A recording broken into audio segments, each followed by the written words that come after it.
Hello दोस्तों, स्वागत है एग्जाम ब्रदर्स में। तो कैसे हैं आप सभी। तो आज मैं आप लोगों के लिए लेकर आ गया हूं मैथ का एक बहुत ही सुंदर टॉपिक, अवयवों का परिवर्त।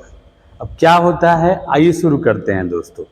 जैसा कि आप यहां देख सकते हैं, मैंने हेडिंग दे दिया है अवयवों का परिवर्त।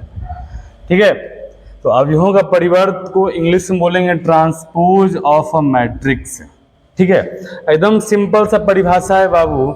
ये कहता है कि जब किसी अवयव के पंक्तियों को स्तंभ में बदल दिया जाए, ज्यादा टेंशन की बात नहीं है, यानी किसी भी अवयव के पंक्तियों को स्तंभ में बदल दीजिए, पंक्तियों को स्तंभ में बदल दीजिए, या फिर स्तंभों को पंक्तियों में बदल दीजिए।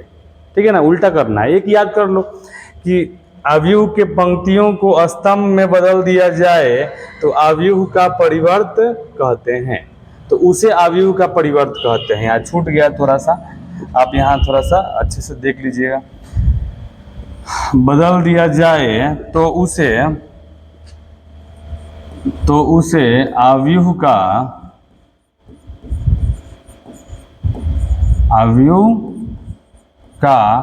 परिवर्त कहते हैं, या ट्रांसपोज ऑफ अ मैट्रिक्स कहते हैं। ठीक है ना। अगर हमारे सामने अगर मान लीजिए कोई अवयव ए है तो उसके परिवर्त को हम लोग ए डैश या ए ट्रांसपोज से सूचित किया जाता है। ठीक है, ए डैश बोलिए या चाहे ए के घात में टी, उसी को ए ट्रांसपोज बोला जाता है बाबू। ठीक है ना, ए ट्रांसपोज से सूचित किया जाता है। तो मैंने यहाँ पे कुछ अवयव लिया हुआ है, आइए बारी बारी से हम क्या करेंगे, इसके परिवर्त निकालने का प्रयास करेंगे। सबसे पहले मान लीजिए एक अवयव दिया यहाँ पर ए, तो ए का परिवर्त अगर हम यहाँ निकालेंगे बाबू, तो बता दो ए का परिवर्त क्या होगा। तो ए के परिवर्त को हम बोलेंगे ए डैश। क्या बोलेंगे जी? हाँ, यहाँ पर हम बोलेंगे ए के परिवर्त को ए डैश, और कुछ करना नहीं है, पंक्ति को स्तंभ में बदल देना है। तो भाई यहाँ पर एक पंक्ति एक स्तंभ, तो इसमें कोई दिक्कत की बात नहीं, ये हमारा हो जाएगा यही सेम टू सेम। यहाँ पर मान लीजिए बी का परिवर्त निकालना है बाबू। किसका परिवर्त? बी का परिवर्त। तो परिभाषा देख लीजिए अच्छे से, बी के परिवर्त को हम बोलेंगे बी डैश, और कह रहा है कि पंक्ति को स्तंभ में बदलना है। तो पंक्ति हमारा 2 1 है, तो इसको स्तंभ में बदलेंगे तो 2 1, ये हमारा हो गया बाबू क्या? B dash. क्या हो गया? B dash.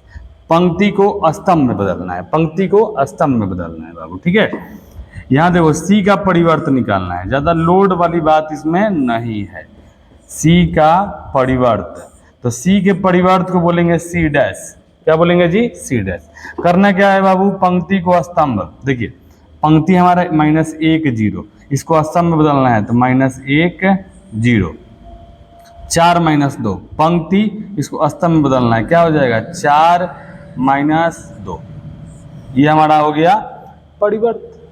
क्या हो गया भाई? परिवर्त हो गया।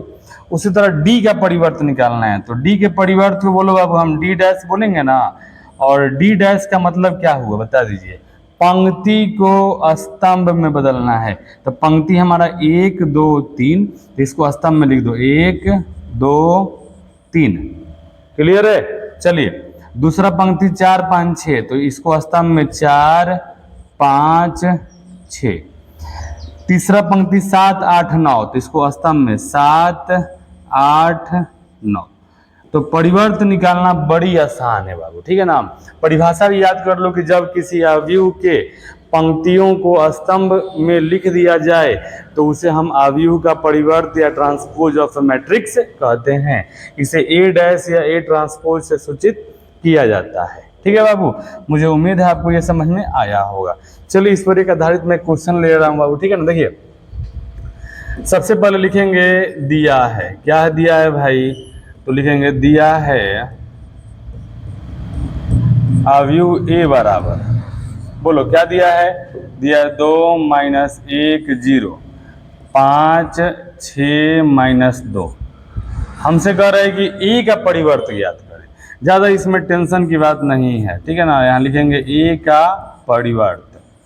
तो ए का परिवर्त का मतलब बता दो बाबू, ए के परिवर्त को बोलेंगे ए ट्रांसपोज। ठीक है। और ट्रांसपोज मैंने बताया अभी कि पंक्ति को स्तंभ में बदल देना है, तो 2 माइनस 1 0, 2 माइनस 1 0, पंक्ति को स्तंभ में क्या हो जाएगा 5 6 माइनस 2। क्लियर है बाबू, ये आपका हो गया क्या आंसर। समझ में आया कि नहीं आया। अब एक बात यहां ध्यान दीजिए, मान लीजिए नोट में मैं आपको एक बात बताना चाहता हूं, ठीक है ना, कि अगर मान लीजिए कोई अवयव है, ठीक है ना, कोई अवयव ए है ए आई जे, और इसका कोटि है m गुने n। क्या है बाबू, m गुने n, याद रखिएगा इसको। और अगर हम इसका डैश निकालेंगे, क्या निकालेंगे, डैश, मान लीजिए मैंने a डैश निकाल दिया और a डैश कुछ और आ गया, ठीक है ना, मान लीजिए आ गया भाई b आई जे, तो इसका कोटि जो है ना वो बदल जाएगा, m गुने n था तो ये हमारा हो जाएगा n गुने m। आप यहाँ देख सकते हैं, बोलिए इसका a का कोटि क्या था 1 2 3, यानी 2 गुने 3।